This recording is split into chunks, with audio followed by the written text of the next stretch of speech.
Hey, what's up everyone? My name's Adam with Antique Automotive Service. Today I'm working on a 1972 Buick GS Stage 1 SunCoupe. It's a pretty rare car. They only made a handful of them, and there's really only a couple that are known to exist at this point. So, pretty cool car. It has been sitting for 6 years or so, so there's quite a few things that need to be done. It needs to be completely detailed. Doesn't run right. Lots of authenticity issues and just general crap that doesn't work. Pretty standard stuff, so let's dig in. It doesn't look too dirty in the shade, but it has a nice layer of Idaho farm dust on it, so it just needs a big bath and a cleanup. I'm definitely going to do a paint correction and graphene on this thing. So we will have to get it super clean.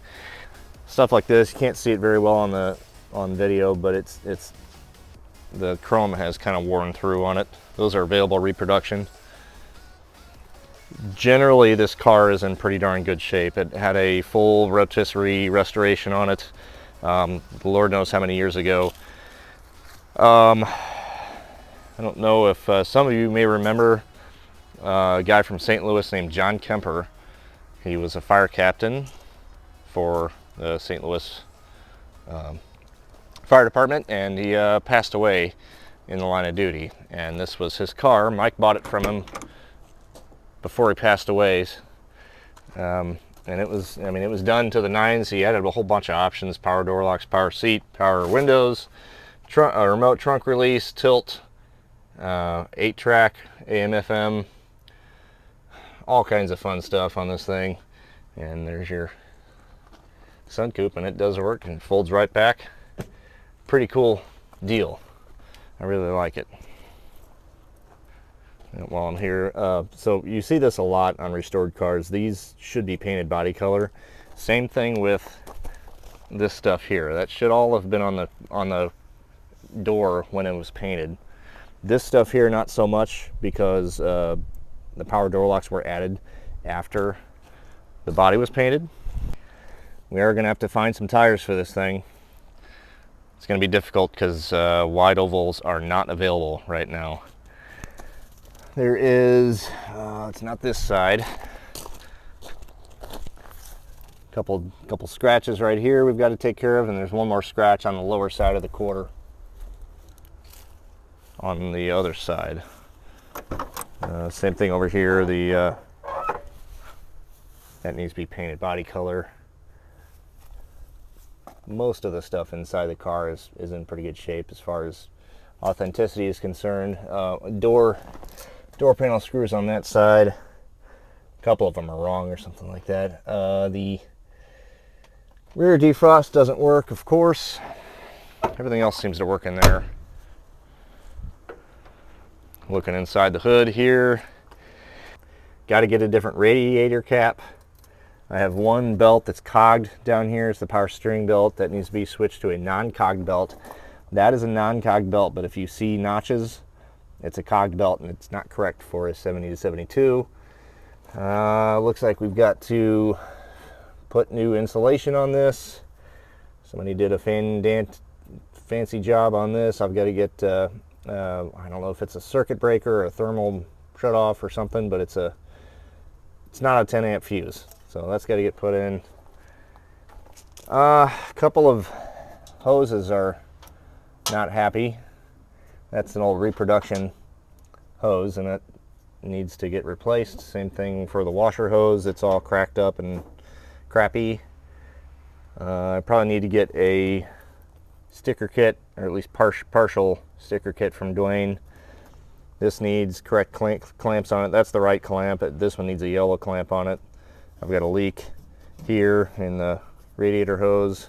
Everything else just needs to be cleaned up. There's a red dot that's supposed to be painted here, basically an inspection mark.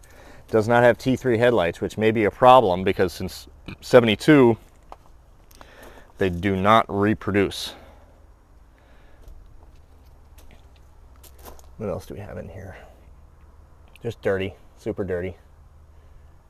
Windshield wiper motor isn't super Concord correct. It's the right color, but the bottom half of that motor needs to have a plated, like a silver zinc plate on it, and not paint. It looks like it's just been blasted and cleared or something.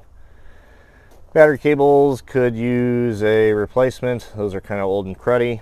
I've got a topper for this thing. I know some of you love to make fun of people who put toppers on these cars, but not everybody wants to afford a $350 battery.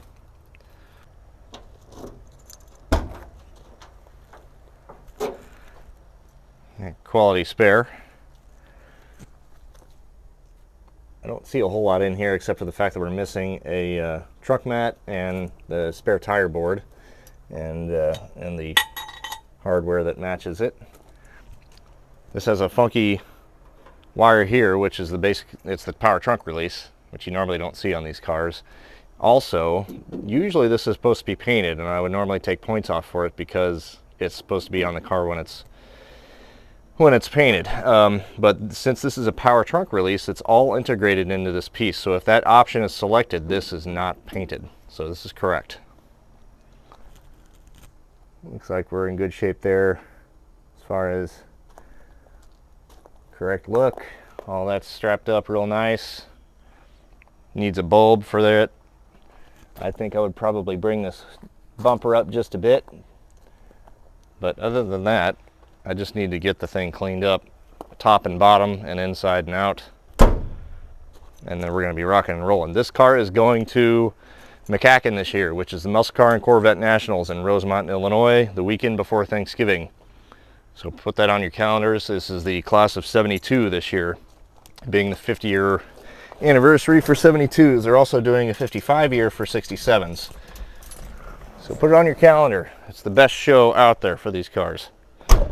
I haven't invested any time on this car yet, so I think the first thing I want to do is take care of this idle issue. It doesn't want to run or stay running. It feels like a vacuum leak, but I want to take you guys along to see if we can find it and make it work.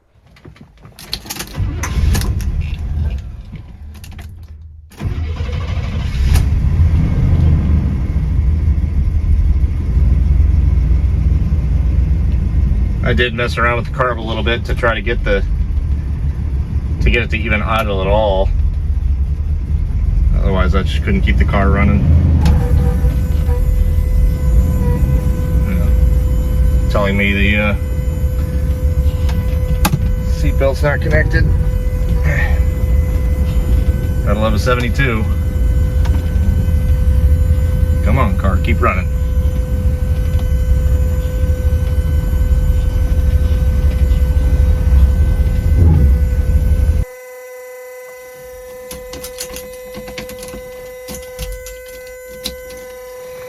I guess I'll add that to the list.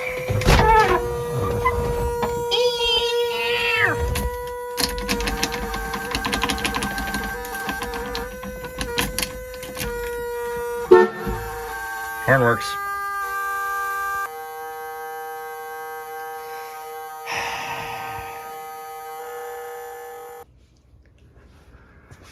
Before I get totally into this thing, I'm going to show you what I did to get this car to run enough to get into the shop. This all the vacuum lines were completely foobar as far as the routing were concerned, and this right here is a major full manifold vacuum port, and this was connected to it, which goes to this charcoal can, and I'm certain that that is not where it's supposed to go. So that was causing a massive vacuum leak, so I just went ahead and plugged this with you know, just something that I had, and then it ran well enough for me to get it into the shop. But it still acted like it had a vacuum leak, so I could choke it out just a little bit and it would run much better. So I grabbed the brake cleaner and started spraying around, and of course, as soon as I hit, basically everywhere around the base gasket was causing a massive increase in idle, which it actually made it much happier.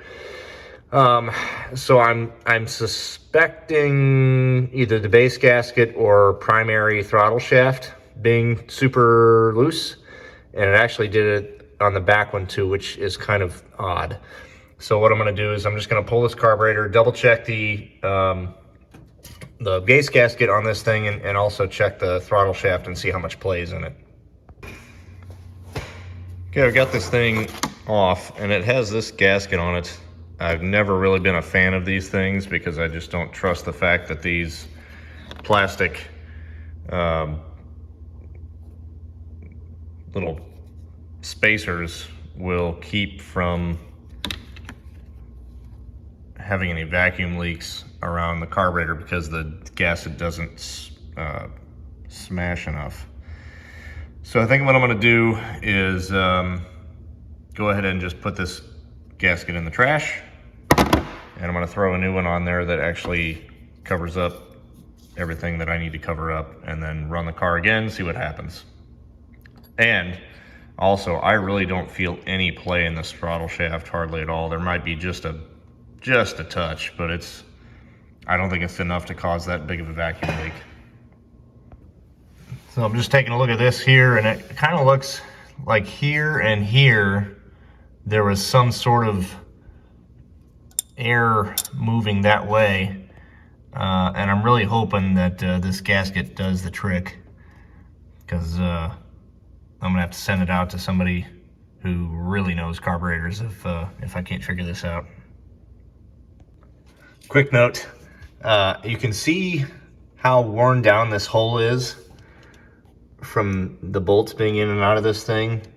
So it's a good idea to use at least a washer. I'm putting 2 on this one just because I don't like the way it sits, but that helps even out the spread of the force, and also keeps it from digging in any further in this air horn.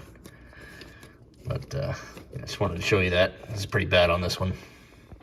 While I'm in here doing a choke adjustment on it, so to check adjustment on this rod, you need to have the choke all the way closed. Make sure that thing's completely closed.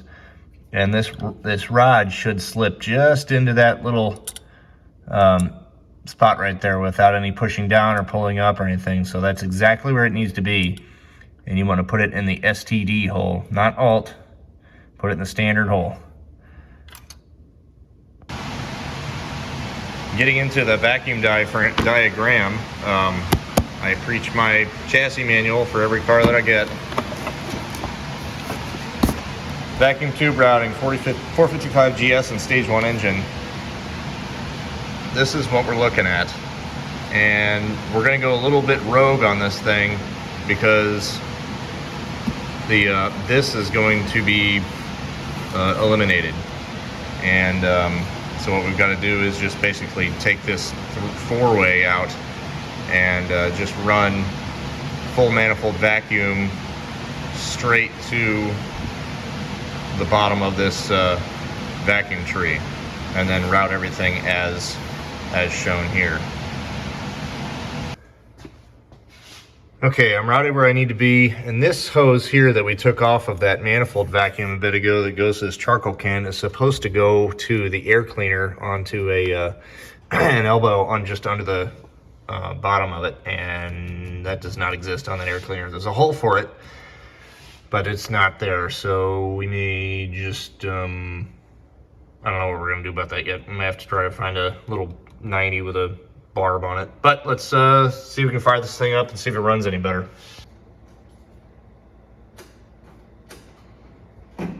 Neutral safety switch is bad too.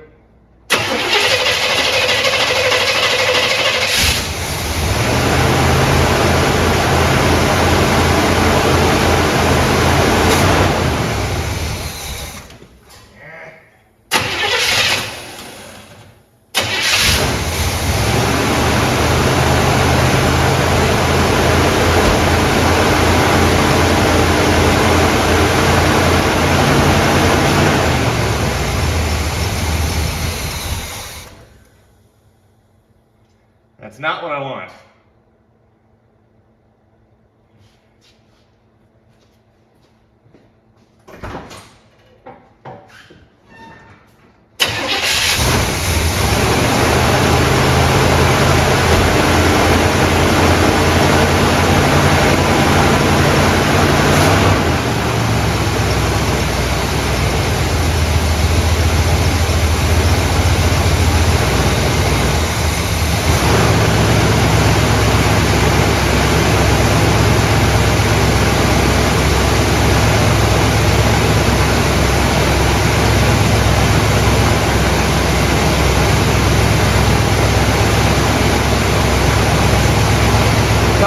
so far. I just hate the fact that it won't stay running when I take the idle down. Initially, anyway.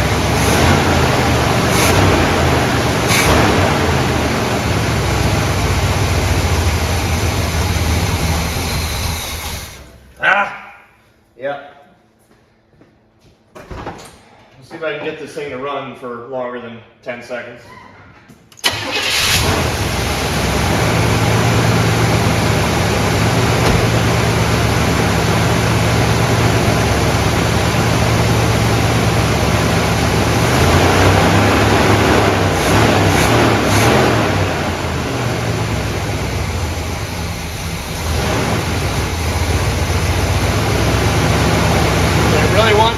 If I close that choke flap a little bit.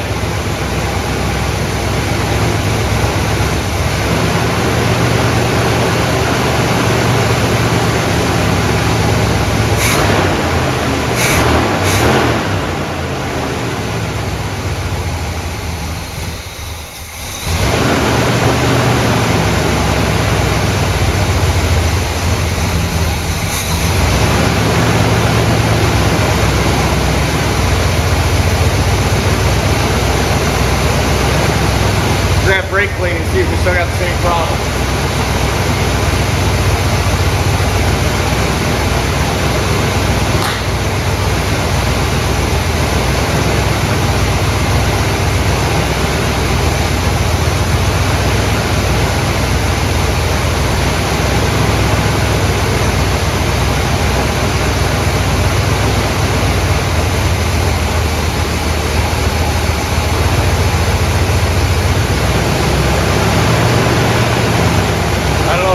That, but it completely wakes up. I do that.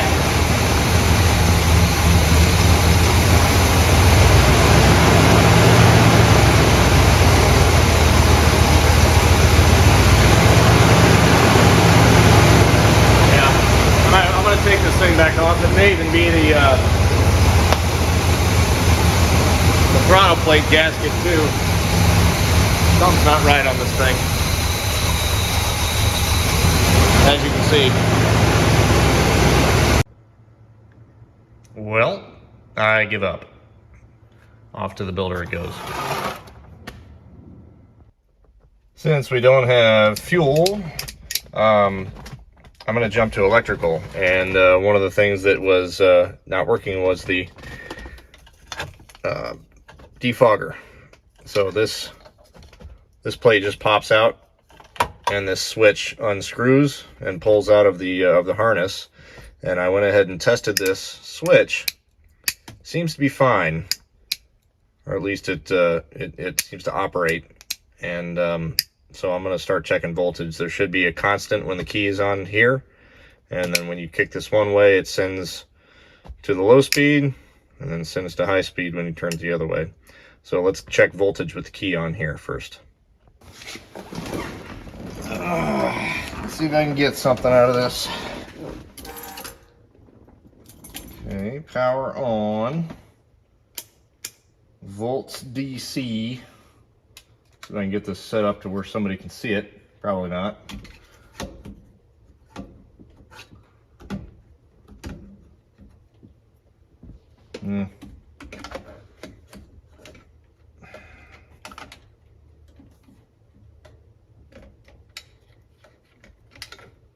Sure.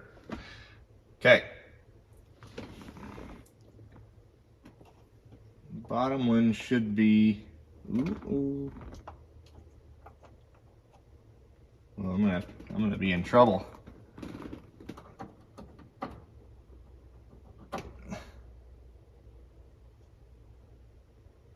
Huh.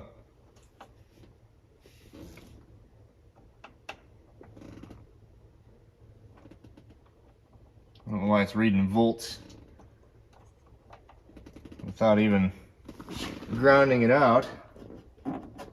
There's volts. So I got power there.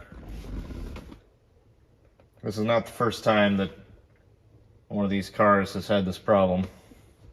That white 71X had the same issue, and I think I ended up just farting around with the connection down under the dash where it splices into the 2 wires going to the back, and it magically got fixed. But now I've got to get this piece of wire harness to clip back into this deal here, because it should have 2 clips on it that hold it in there, but they are broken. So that's good. Alright, I'll figure that out. You don't have to watch me. Okay, now that I've got the switch hooked back up, and I know I've got voltage at the switch, pretty sure the switch works, I've got the key on, and the switch in the high position, so I should have volts. I don't know if you can see that or not, but probably not. I'll tell you what it is. So I should have close to 12 volts here. Yes. Yes, I have volts. So I guess I could have just checked that initially. So I'm going to grab my spare battery with some test leads and make sure see if this motor will spin. Hopefully you can hear me okay with this. I've got my little microphone on. I finally got my iPhone fixed where I could get the little plug-in to work. Okay, be super careful with these leads, not touch them together or ground out the positive on anything. And you find a good ground. Looks like I just ground it on the motor. And then my positive lead.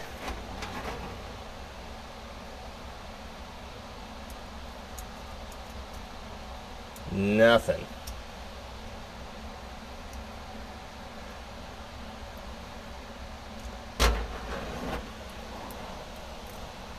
Let me make sure this ground is where it needs to be. Yeah. Try to use the actual ground wire itself. Hook up to it.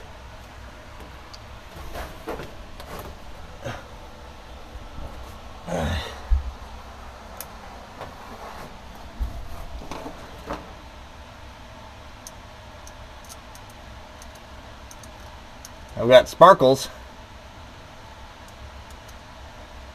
I think the motor is not happy. I guess I get to pull the motor out.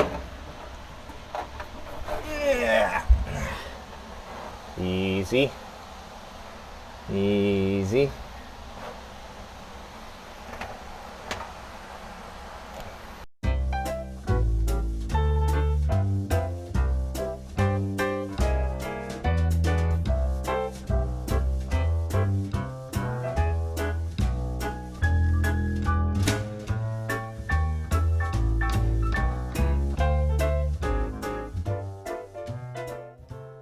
I think that's going to do it for this video. I've got a laundry list of stuff on this car that needs to be done, and I'm just going to keep picking away at it. I'm not going to do it all at once. This car doesn't have to be ready until MCACN this year, which is in July, August, September, October, 4.5 months. So we should be in good shape to make sure all that happens. I'm actually going to try to get a few of the parts that I know are slow and hard to get or slow turnaround time off the car and sent out to be either replated or rebuilt, like this carburetor. Pretty sure the power booster is on the list to get rebuilt, basically just replated, because it works, but it'll probably just do a full rebuild as it's there. And yeah, we'll just keep chewing on it and stay tuned. I'll see you next time.